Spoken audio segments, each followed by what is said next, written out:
नमस्कार, स्वागत है आप सभी का बायजूस आईएएस में। हम एक बार फिर प्रस्तुत हैं अपने साप्ताहिक सर्वेक्षण के साथ अंतर्राष्ट्रीय घटनाक्रम के। और इस बार हम नज़र डालेंगे एक ऐसी ताकत पर, एक ऐसे देश पर जो 19वीं सदी में और 20वीं सदी के बड़े हिस्से तक एक बहुत बड़ी ताकत माना जाता था अंतर्राष्ट्रीय संबंधों में। उस देश का नाम है, जिसे हिंदुस्तान में हम लोग कहते हैं, England, great Britain, United kingdom. आज स्थिति बहुत फर्क है। द्वितीय विश्व युद्ध के बाद से निरंतर ब्रिटेन की शक्ति में ह्रास हुआ है और खासकर अभी पिछले कुछ दिनों में जब यूरोपियन यूनियन से बाहर निकलने का फैसला यूनाइटेड किंगडम या ग्रेट ब्रिटेन ने किया, तब से लोगों के मन में ये शंका पैदा हो गई है, क्या भविष्य है यूनाइटेड किंगडम और ग्रेट ब्रिटेन का अंतर्राष्ट्रीय घटनाक्रम में, और क्या प्रभाव पड़ेगा इसका न केवल ब्रिटेन की अर्थव्यवस्था और राजनीति पर बल्कि यूरोपीय समुदाय के भविष्य पर भी। लोग यह अटकलें भी लगा रहे हैं कि इसका क्या प्रभाव पड़ेगा अटलांटिक भाईचारे पर और उस देशों के जमघट पर जिसे राष्ट्रकुल यानी कॉमनवेल्थ के नाम से जाना जाता है,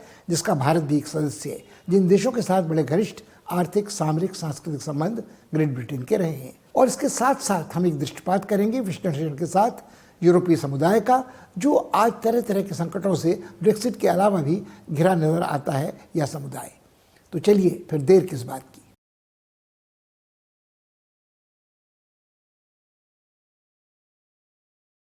आज से कुछ वर्ष पहले जब ब्रिटेन ने यह घोषणा की कि वह यूरोपीय समुदाय की सदस्यता त्यागने वाला है, तो एक हलचल अंतर्राष्ट्रीय राजनीति के मंच पर मच गई। लोगों को लगा कि इसका क्या प्रभाव ब्रिटेन पर पड़ेगा, क्या प्रभाव यूरोपियन समुदाय पर पड़ेगा, और दुनिया के तमाम देश जिनके घनिष्ठ संबंध आर्थिक, सामरिक, सांस्कृतिक इन दो घटकों से हैं, ब्रिटेन से उभयपक्षीय और ब्रिटेन समेत यूरोपीय समुदाय से, उनका क्या प्रभाव महाशक्तियों पर पड़ेगा, अन्यत्र पड़ेगा। अब विडंबना यह है कि जिस समय यूरोपीय समुदाय की स्थापना हुई थी, उसका विकास एक साझा बाजार से फिर धीरे धीरे क्रमशः एक बहुराष्ट्रीय जमावड़े के रूप में होता रहा है, जहां सदस्य देशों ने अपनी संप्रभुता को स्वेच्छा से सीमित किया है ताकि वो एकमत होकर अपनी कुछ क्रियाकलाप, अपनी नीतियों का निर्धारण अंतर्राष्ट्रीय रंगमंच पर कर सकें। ब्रिटेन शुरू से विरोधी रहा है यूरोपीय समुदाय का, मगर विडंबना यह है और रोचक बात यह है कि जो विरोधी थी यूरोपीय समुदाय की या ब्रिटेन की सदस्यता की इस जमावड़े में, मार्गरेट थैचर ने यह फैसला किया कि वह यूरोपीय समुदाय में शामिल हो जाएंगी। उस समय उन्होंने बड़े मज़ाहिया अंदाज में ये घोषणा भी की थी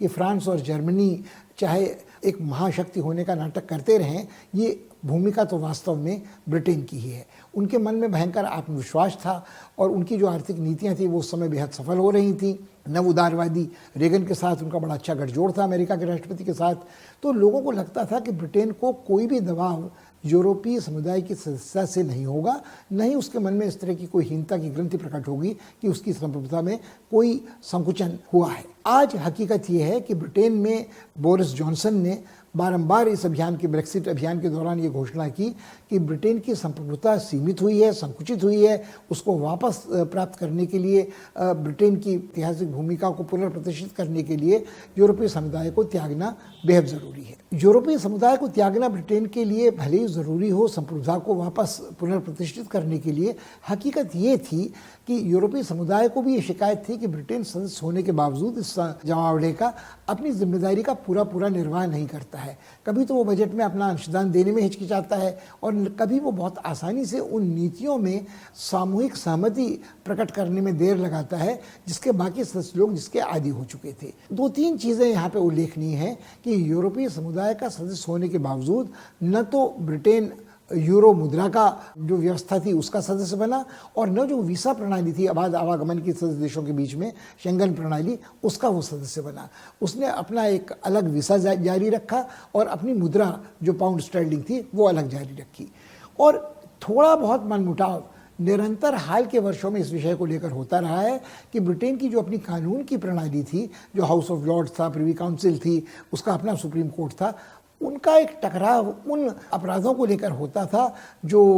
या तो पंचायत का मामला बनते थे या मानवाधिकारों से संबंधित थे। तो यूरोपीय समुदाय का जो मानक थे वो मानवाधिकारों के संबंध में भी ब्रिटेन की तुलना में अधिक सख्त थे, और जहाँ तक पर्यावरण के मुद्दे का सवाल है वो भी यूरोपीय समुदाय की राय ब्रिटेन से अक्सर थोड़ी अलग होती थी। इसके अलावा कहीं ना कहीं ब्रिटेन के मन में अवचेतन में ये बात बनी थी कि उसका अनुभव एक महान साम्राज्यवादी ताकत के रूप में राजनयिक अनुभव यूरोपीय देशों से कहीं अधिक है, और उसका जो कौशल रणनीति का या आर्थिक व्यापार का है, वो अपने को हमेशा व्यापारियों का देश कहता है, वो भी फ्रांस और जर्मनी की तुलना में कहीं अधिक है। जहाँ तक हकीकत है वो तो ये है कि द्वितीय विश्व युद्ध के बाद ये तीनों देश बुरी तरह तहस नहस हुए थे, तबाह हुए थे। जर्मनी का विभाजन भी हुआ था, फ्रांस भी पस्त था, धराशायी था, और ब्रिटेन भी। अमेरिकी मार्शल प्लान और अमेरिकी सहायता के कारण ही और अमेरिकी सामरिक संरक्षण के कारण ही इन देशों को, यूरोप की बड़ी ताकतों को, अपनी अर्थव्यवस्था को पुनः पटरी पर लौटाने का मौका मिला था।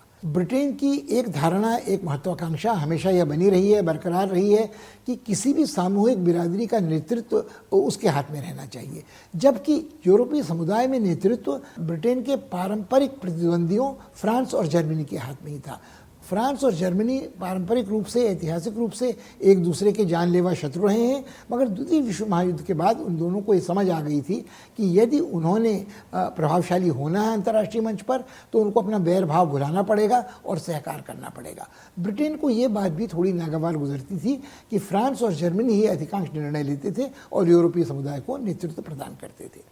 मगर जहाँ तक हाल के घटनाक्रम का प्रश्न है, बोरिस जॉनसन ने अपने प्रधानमंत्री पद को हासिल करने के लिए एक बहुत अपना सर्वस्व दांव पर लगा दिया, और उनका स्वभाव और कुछ उनकी शख्सियत ऐसी है जिसके बारे में लोगों का कहना है कि वो थोड़ा सत्य के बारे में कंजूसी बरतते हैं, धोखे में रखते हैं अपनी नीतियों के बारे में साम्राज्ञी महारानी एलिजाबेथ तक को। पार्लियामेंट के जो अधिकार हैं उनकी वो सेंधमारी करते रहते हैं, अवहेलना करते रहते हैं, और जो पारंपरिक सलाहकार की भूमिका स्थायी सिविल सर्वेंट्स को होती है उनकी भी वो उपेक्षा करते रहते हैं। अपने कार्यकाल के शुरू से उन्होंने ऐसे अनौपचारिक सलाहकारों को नियुक्त किया, डोमिनिक कमिंग्स जैसे लोगों को, जो न तो जवाबदेह थे संसद के प्रति, न जिनका कोई अधिकार था दिशा निर्देश देने का सिविल सर्वेंट्स को, मगर उन्होंने न केवल कोविड महामारी के दौरान प्रतिबंधों का व्यक्तिगत रूप से उल्लंघन किया, उनके स्वार्थों का टकराव निरंतर ब्रिटेन के राष्ट्र से होता था।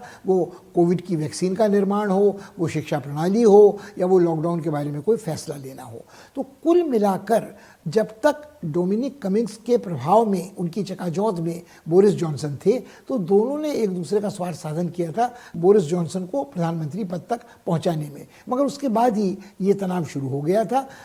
कई उच्च पदस्थ सिविल सर्वेंट्स ने इस्तीफा दे दिया क्योंकि उनको ये तौर तरीके डोमिनिक के पसंद नहीं आते थे। कई इस तरह के धांधलियों के, स्वार्थ के टकराव के भांडाफोड़ वहाँ की मीडिया ने किए, जिनसे मुंह चुराना निरंतर कठिन होता जा रहा था। अंततः डोमिनिक तो चले गए, मगर जो और उनके विश्वास पात्र बोरिस जॉनसन के मंत्री हैं, जिनमें गृह सचिव, सेक्रेटरी ऑफ होम प्रीति पटेल हैं या सुमाक हैं, ये इन सब के साथ कष्ट ये है कि ये अपने को जवाबदेह संसद के प्रति नहीं बल्कि सीधे प्रधानमंत्री के प्रति मानते हैं और उन्हीं के विश्वास पात्र हैं। जहाँ तक दूसरा प्रश्न है जो ब्रिटेन की अर्थव्यवस्था से जुड़ा है, जो सारे विश्व के लिए महत्वपूर्ण है कि क्या प्रभाव ब्रेक्सिट का उस पर पड़ेगा, तो आज अभी हाल में एक घोषणा वहाँ के वाणिज्य मंत्री हैं, उन्होंने कहा कि हमको इस छोटी छोटी बातों से परेशान नहीं होना चाहिए कि अगले 2-3 वर्ष में हमारे मार्ग में कितनी रुकावटें आने वाली हैं ब्रेक्सिट के कारण, कोविड के कारण। यूँ ब्रिटेन की अर्थव्यवस्था मंदी की चपेट में कोविड के पहले भी आने लगी थी। कोविड के बाद और ब्रेक्सिट के बाद दोनों का जो एक मिला जुला परिणाम हुआ है, ब्रिटेन संसार के उन विकसित देशों में सबसे बुरी तरह मारा गया है जिसकी अर्थव्यवस्था लगभग 10% सिकुड़ी है। और ब्रिटेन की अर्थव्यवस्था का एक प्रमुख अंग, लगभग 80% राष्ट्रीय सकल उत्पाद का हिस्सा सेवाओं पर है। वित्तीय सेवाओं का तो वो अपने को अंतर्राष्ट्रीय केंद्र मानता है, मगर चाहे वो पर्यटन हो, चाहे वो कला जगत हो, चाहे वो फिल्में हो, चाहे वो मेज़बानी वाला उद्योग हो, होटल वाला उद्योग हो, ये सारे ध्वस्त हो गए हैं कोरोना के कारण। और ये कहना कि निकट भविष्य में ये फिर से पनपने लगेंगे, फलने फूलने लगेंगे, ये सोच पाना बड़ा कठिन है। जो वादे बोरिस जॉनसन ने अपने देशवासियों के साथ किए थे वो निराधार आज साबित हो रहे हैं, महीने 2 महीने के भीतर ही जब से ब्रेक्सिट लागू हुआ है। बड़े नाटकीय तामझाम के साथ उन्होंने लगभग वर्ष के आखिरी दिन जो समय सीमा जब चुक रही थी तो एक समझौता यूरोपीय समुदाय के साथ किया, जिसके बारे में घोषणा की गई। वैसे यूँ बोरिस जॉनसन हमेशा से कहते आए थे कि अगर कोई समझौता नहीं होता है तब भी ब्रिटेन के लिए एक बहुत बड़ी उपलब्धि होगी कि वो अपनी संप्रभुता वापस हासिल कर लेगा, अपनी इच्छानुसार नीति निर्धारण करेगा। मगर हकीकत ये थी कि कहीं ना कहीं ब्रिटेन के जिन लोगों ने जनमत संग्रह में बहुत ही कांटे की लड़ाई में ब्रेक्सिट के पक्ष में मतदान किया था, उनको लगता था कि शरणार्थियों के आने के कारण जिनको यूरोपीय समुदाय अपने यहाँ आने देता है, ब्रिटेन पर अनावश्यक बोझ पड़ रहा है। अब तब तक ब्रिटेन के लिए शरणार्थी बड़े काम की चीज़ थे जब तक उसे वो सस्ते कामगार मिल रहे थे, मगर जब अर्थव्यवस्था मंदी की चपेट में आई तो सभी उसको विदेशी अश्वेत अपने शत्रु या बैरी नज़र आने लगे हैं। अब यदि आप बोरिस जॉनसन के कार्यकाल का मूल्यांकन करें तो लगभग हर मोर्चे पर वो असफल साबित हुए हैं। वो कोविड से लड़ना हो, वो वैक्सीन का निर्माण हो, वो राष्ट्रीय स्वास्थ्य सेवाएं हों, वो शिक्षा विभाग हो, या वो छोटी या मझले आकार की औद्योगिक उत्पादन इकाइयों को समर्थन देना हो, छूट देना हो, लॉकआउट के कारण जो उनका नुकसान हुआ है उसको लेकर। हम पहले जिक्र कर चुके हैं सत्य के प्रति उनकी कंजूसी का, उनके नाटकीय तेवरों का, उनके बड़बोलेपन का। उनका मिजाज मेल खाता था कुछ कुछ ट्रंप से, जो यथार्थ को निरंतर नकारते रहते हैं। मगर आज ये बात स्वीकार करना असंभव हो गया है कि ब्रेक्सिट से कोई नुकसान ब्रिटेन को नहीं हुआ है, न होने जा रहा है। जो ब्रिटेन का एक और नाम है यूनाइटेड किंगडम, उसमें जो घटक हैं उसमें उत्तरी आयरलैंड है, उसमें स्कॉटलैंड है और उसमें वेल्स है। इन तीनों को बहुत गंभीर शिकायत है ब्रेक्सिट के कारण। उत्तरी आयरलैंड चाहता था यूरोपीय समुदाय की व्यवस्था का सदस्य बना रहना, और समझौते में ये भी कहा गया था कि कोई ऐसी बाधा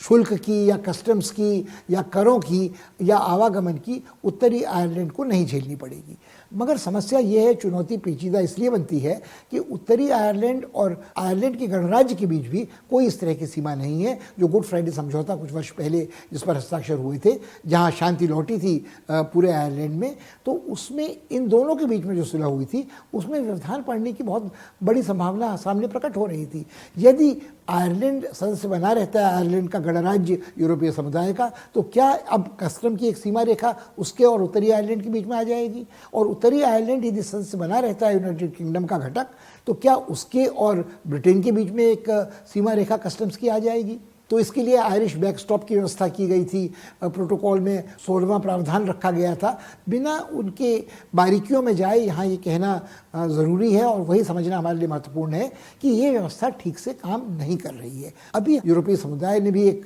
बहुत बड़ी भयंकर भूल की जब उसने एस्ट्राजेनिका ऑक्सफोर्ड वाली जो कोविड की वैक्सीन है उसके बारे में घोषणा की कि यूरोपीय फैक्ट्रियों में, उत्पादन इकाइयों में जहाँ इस वैक्सीन का निर्माण हो रहा है, वहाँ से इनको तब तक किसी और देश को निर्यात नहीं करने दिया जाएगा जब तक सदस्य देशों की ज़रूरतें पूरी नहीं हो जाती। अब यहाँ चक्कर ये था, बाद में इस घोषणा को उसने वापस ले लिया, अपनी भूल स्वीकार की, मगर यदि इस वैक्सीन का आयात आयरलैंड के गणराज्य और उत्तरी आयरलैंड को नहीं होता है तो फिर क्या अर्थ रह जाता है किसी भी भरोसे का, आश्वासन का, समझौते का और व्यवस्था का और प्रोटोकॉल का। और उत्तरी आयरलैंड का भी ये मानना है कि अभी भी उसे किसी न किसी तरह के प्रतिबंधों का सामना करना पड़ रहा है, चाहे वो समुद्री मार्ग से ही क्यों न हो। उसका निर्यात बुरी तरह प्रभावित हुआ है, खाने पीने की सामग्री पर उसका प्रभाव पड़ा है, और चूंकि उत्तरी आयरलैंड स्वीकार करता है उन मानकों को जो ब्रिटेन के मानकों से कहीं अधिक कड़े हैं यूरोपीय समुदाय के, तो यूरोपीय समुदाय को उससे आयात निर्यात में कोई शिकायत नहीं है। मगर जो आवागमन का मार्ग है, यदि वो ब्रिटेन के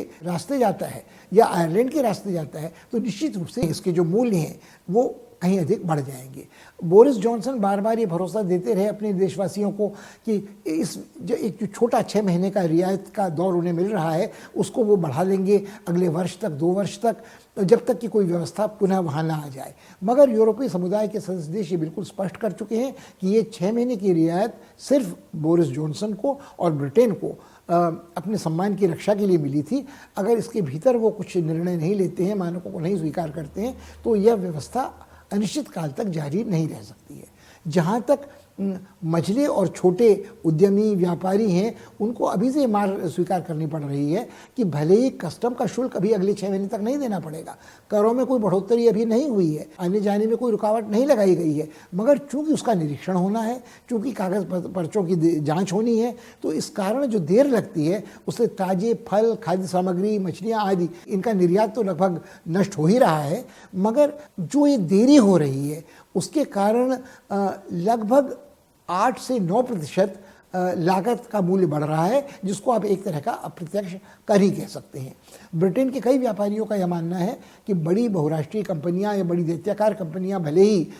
इस चुनौती का सामना कर लें, छोटे कामगारों के लिए, छोटे उत्पादकों के लिए असंभव होगा इस धक्के को स्वीकार करना। ऐसी स्थिति में ब्रिटेन के वाणिज्य मंत्री का ये कहना कि 10 वर्ष के बाद देखिए कितना हमारा भविष्य सुनहरा होने जा रहा है, ये इसको स्वीकार करना जरा कठिन काम है। एक पक्ष और है कि जो 80% ब्रिटेन की अर्थव्यवस्था है उसकी नींव टिकी हुई है सेवाओं पर। ब्रिटेन अपने को वित्तीय सेवाओं का, अंतर्राष्ट्रीय वित्तीय सेवाओं का केंद्र मानता है। यह कल्पना करना कठिन है कि ये जो सेवाएं हैं, पर्यटन की, मेजबानी की, होटल उद्योग की, ये एकाएक स्वस्थ हो जाएंगी और पुनः पहले की तरह मुनाफा कमाने लगेंगी जैसा कोविड के पहले होता था। तो ये 2-3 वर्ष तक तो ब्रिटेन को इस संकट से जूझना ही जूझना है। अब एक और अटकलों का बाजार जो गर्म होता रहा है वो इस क्षेत्र में है कि यदि ब्रिटेन, अब तो यदि का प्रश्न ही नहीं है, ब्रेक्सिट हो ही चुका है, तो क्या प्रभाव उसका उन देशों पर पड़ेगा जो यूरोपीय समुदाय से होने वाले ब्रिटेन के व्यापार के उभयपक्षीय पैमाने को बदल सके। भारत के मन में भी महत्वाकांक्षा जाग रही थी कि शायद अब ब्रिटेन उसके साथ आयात निर्यात अधिक रियायती दरों पर कर पाएगा। खुद ट्रंप का ये मानना था कि जिसको एंग्लोस्फीयर कहते हैं, अंग्रेजी भाषी देश, कनाडा, न्यूजीलैंड, राष्ट्रकुल के सदस्य न्यूजीलैंड आदि, ऑस्ट्रेलिया, उनके साथ ब्रिटेन अब अपने संबंधों को प्रगाढ़ करेगा। मगर यदि आप देखें तो भौगोलिक यथार्थ को देखते हुए और पिछले लगभग आधा सदी के अनुभव को देखते हुए इस व्यापार को, इस आर्थिक रिश्तेदारी को स्थानांतरित करना यूरोपीय समुदाय से अन्यत्र ब्रिटेन के लिए लगभग असंभव होगा। और जहाँ तक यूरोपीय समुदाय के सदस्य देशों का प्रश्न है, उनके लिए भी ब्रिटेन बेहद महत्वपूर्ण था। मगर जिस तरह का बड़बोला, अहंकारी दंभ जॉनसन का है, उन्होंने कहा कि हमसे ज़्यादा नुकसान तो यूरोपीय समुदाय का होगा, सनम तुमको ले डूबेंगे, हम इसकी भरपाई अमेरिका के साथ व्यापार बढ़ाकर कर लेंगे, हम अन्य देशों के साथ व्यापार बढ़ाकर कर लेंगे। मगर जिस तरह की अंतर्निर्भरता न केवल खाद्य सामग्री, सेवाओं, पर्यटन आदि में थी, मगर जो टेक्नोलॉजी में परस्पर अंतर्निर्भरता थी, उसको देखते हुए जो आज चीन की चुनौती है, ये इतना आसान नहीं है कि हम, चाहे वो भारत हो, चाहे वो अमेरिका हो, चाहे वो यूरोपीय समुदाय के सदस्य देश हों, कि अपने आर्थिक संबंधों को एकदम उलट पुलट कर सके। तो मुझे लगता है कि ब्रिटेन की यह आशा निर्मूल साबित होगी और भारत के लिए भी यह सोचना बहुत तर्कसंगत नहीं है कि ब्रिटेन उसको एकाएक अधिक महत्व देना स्वीकार करेगा। कहीं ना कहीं अंतर्राष्ट्रीय राजनीति में जो महाशक्तियाँ, बड़ी शक्तियाँ हैं, उनके परस्पर अंतर संबंध ब्रिटेन के आचरण को निकट भविष्य में प्रभावित करेंगे और हमें अपनी नीतियों को उनके अनुसार ही अनुकूलित करना होगा।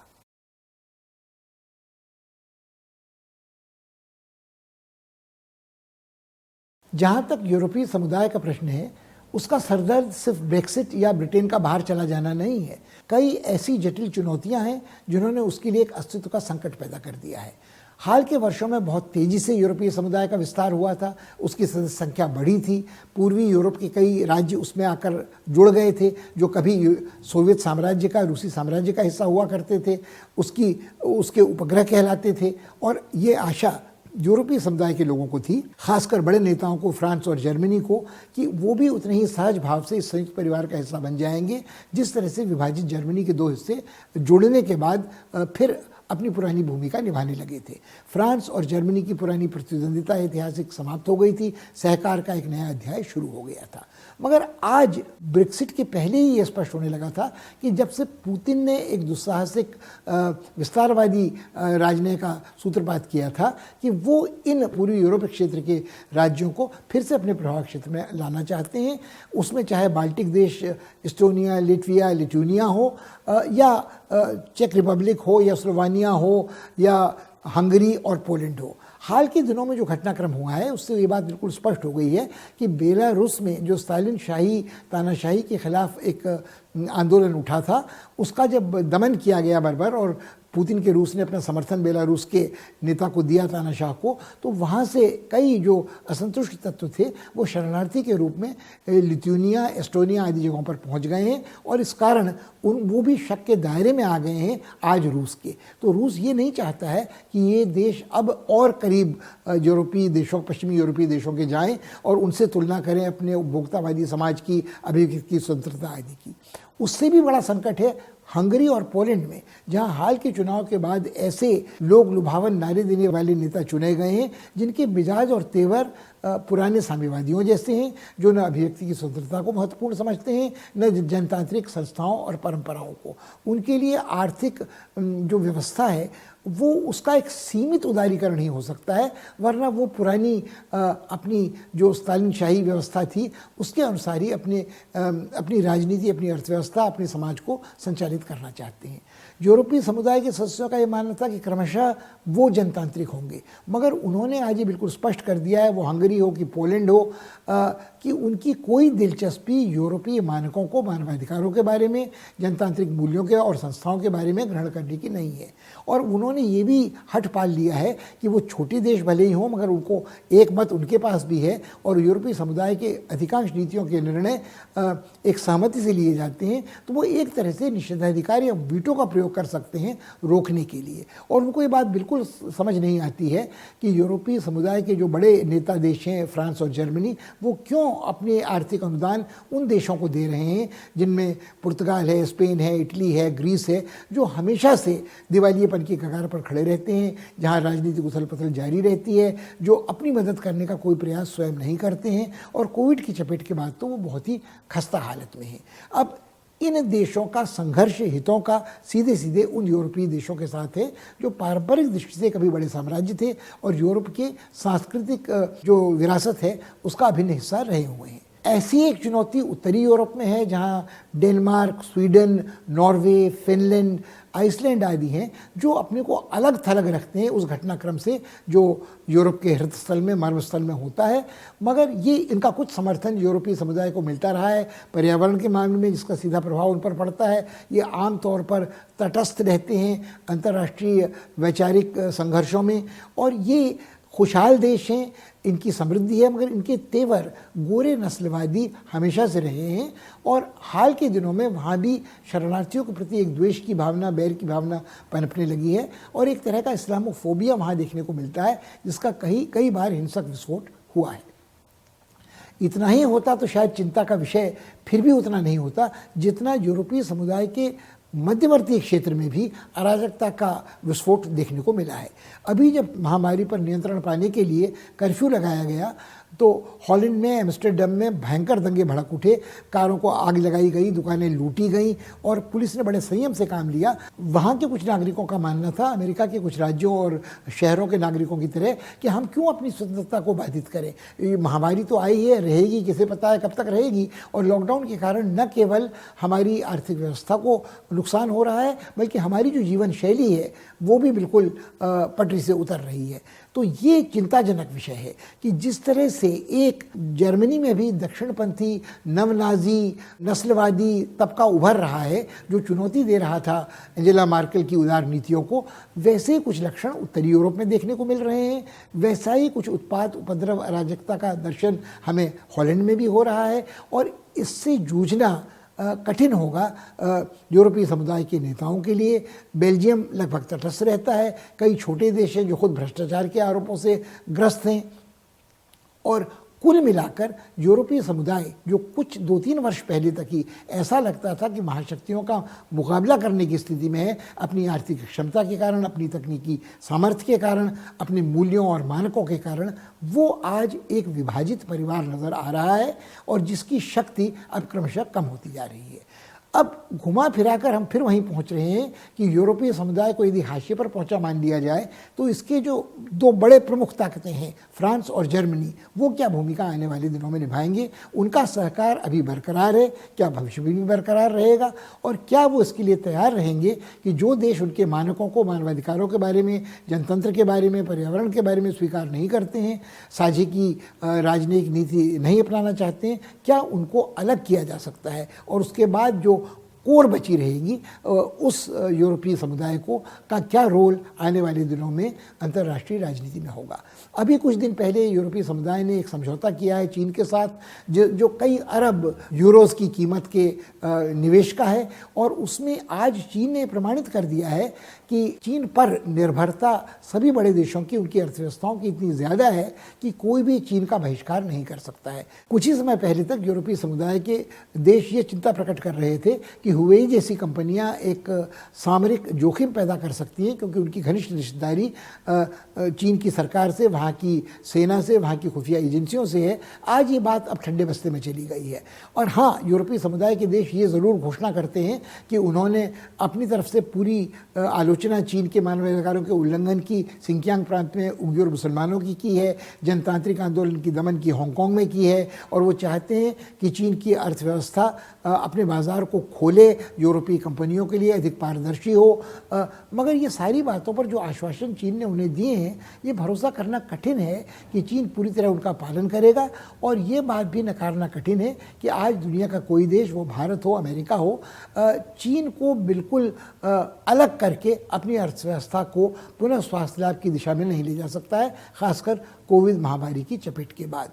इस सब को देखते हुए भारत को ये अपने विवेक के अनुसार ये निर्णय करना पड़ेगा कि यूरोपीय समुदाय की बड़ी ताकतों फ्रांस और जर्मनी के साथ उसके उभयपक्षीय रिश्ते कैसे होंगे, और यूरोपीय समुदाय के साथ एक समूह के रूप में उसके रिश्ते कैसे होंगे, और क्या वो अपने रिश्तों को संतुलित रख सकेगा यूरोपीय समुदाय,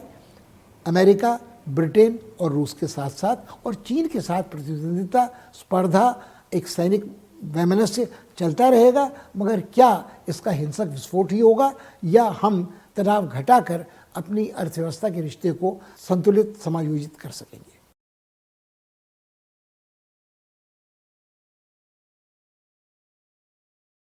जहाँ तक फ्रांस का सवाल है, उसके साथ एक और चुनौती है, जुड़ी हुई है कि फ्रांस की सैनिक उपस्थिति अफ्रीका में पिछले वर्षों में बढ़ी है। आज लगभग 5000 सैनिक फ्रांसीसी वहाँ शांति स्थापना, शांति को बरकरार रखने का काम कर रहे हैं, कानून और व्यवस्था को साहेल के इलाके में, मध्यवर्ती अफ्रीका में, और उनकी सीधी मुठभेड़ इस्लामी कट्टरपंथियों के साथ हो रही है। इस कारण भी कुछ लोगों को लगता है कि फ्रांसीसी नागरिकों को, शहरों को इस्लामी कट्टरपंथी अपना निशाना बना रहे हैं। चुनौती ये है कि स्वयं फ्रांस के नागरिक अपने राष्ट्रपति मैक्रों की आलोचना करते हैं कि क्या किसी साम्राज्यवादी स्मृति को पुनर्जीवित करने के लिए, जिसे जनरल द गॉल ग्लोयर कहते थे, अपनी महिमा के लिए, अपने स्वर्णिम अतीत को पुनर्जीवित करने के लिए, वो ऐसा खर्च तो नहीं कर रहे हैं जिसकी क्षमता, जिसका बोझ ढोने की न फ्रांस की अर्थव्यवस्था को है। उनकी आलोचना करने वालों में वो वामपंथी आलोचक हैं जो उनकी कमोबेश दक्षिणपंथी नीतियों की भी आलोचना करते हैं, और जो उनके श्रमिक संगठनों के विरोधी तेवर हैं उनकी भी आलोचना करते हैं, और जो युवा पीढ़ी है वो भी इसकी आलोचना करती है। यदि जब मैक्रों ये घोषणा करते हैं कि वो अफ्रीका से अपने सैनिकों को वापस लाने की तैयारी कर रहे हैं, तो तत्काल जो प्रभावित देश अफ्रीका के हैं वो उनसे विनती करते हैं कि आप कृपया ऐसा न करें, क्योंकि आपके सैनिकों की उपस्थिति के कारण जो आतंकवादी हैं उनसे हमारा थोड़ा बचाव हो रहा है, कट्टरपंथी तत्वों का मुकाबला हमारी सरकारें नहीं कर पा रही हैं, मगर आपके सैनिकों के कारण मानवाधिकारों के उल्लंघन कम से कम एक सीमा तक कम हो रहे हैं। मगर इस रक्त संघर्ष में फ्रांसीसी सैनिकों की जानें जा रही हैं, और फ्रांस कितनी देर तक, राष्ट्रपति मैक्रों खासकर, इस आलोचना को बर्दाश्त करते हुए अपने सैनिकों को वहाँ रख सकते हैं, ये देखने लायक होगा। उन्होंने अपने पदचिन्ह फैलाने का काम किया है। लीबिया में भी फ्रांस की मौजूदगी है, और उनकी मौजूदगी देखने को मिलती है अन्यत्र भी, जहाँ वो चाहते हैं कि लेबनान में जब वो गए थे तो लेबनान में विस्फोट के बाद लोगों ने उनसे प्रार्थना की थी, हम कभी आपका उपनिवेश रहे थे, आप हमें वापस अपनी गोद में ग्रहण कर लीजिए। मगर ये सब भावावेश में कही गई बातें हैं। यथार्थ किसी भी तरह से फ्रांस अपनी छवि को एक नव औपनिवेशिक, नव साम्राज्यवादी राज्य के रूप में प्रमाणित नहीं करना चाहेगा। ये सारे दांव पेच, सारी उठापटक आने वाले फ्रांसीसी राष्ट्रपति पद के चुनावों को लेकर भी हो सकते हैं। एक समस्या जो फ्रांस की और बहुत महत्वपूर्ण है वो ये है कि फ्रांस का ये मानना है कि उसकी जो बुनियादी मूल्य हैं उनमें अभिव्यक्ति की स्वतंत्रता है और उनमें जनतंत्र है, उसमें भाईचारा और समानता है। मगर जब खुद उसको सामना करना पड़ता है इस्लामी कट्टरपंथी आतंकवाद का, तो उस पर नियंत्रण प्राप्त करने के लिए उसे कुछ रोक लगानी पड़ती है इन तत्वों पर। अभी हाल उन्होंने एक विभाजक सेपरेटिस्ट विरोधी कानून को प्रस्तावित किया है अपनी संसद में, जिसकी भी आलोचना शुरू हो गई है। कुछ लोगों का मानना है कि फ्रांस के मूल्यों को अक्षत रखने के लिए इन विभाजक असंतुष्ट आतंकवादी कट्टरपंथी तत्वों पर अंकुश लगाना बेहद ज़रूरी है। कुछ लोगों का इसके विपरीत ये मानना है कि यदि फ्रांस में अभिव्यक्ति की स्वतंत्रता है, जनतांत्रिक मूल्य हैं, सभी के साथ समानता है, तो ये शरणार्थी भी जो हैं इनके गिने चुने कुछ लोग आतंकवादी हो सकते हैं, मगर उनके लपेट में पूरे समुदाय को एक मानकर चलना बड़ा कठिन है। और फ्रांस में बहुत बड़ी तादाद में इस्लामी तत्व हैं, अश्वेत तत्व हैं, शरणार्थी हैं जो कुछ अल्जीरिया से आके बसे हैं और कुछ और देशों से आकर यूरोपीय समुदाय से वहाँ रुके हुए हैं। तो ये प्रश्न भी यूरोपीय समुदाय के लिए एक चुनौती बना रहेगा।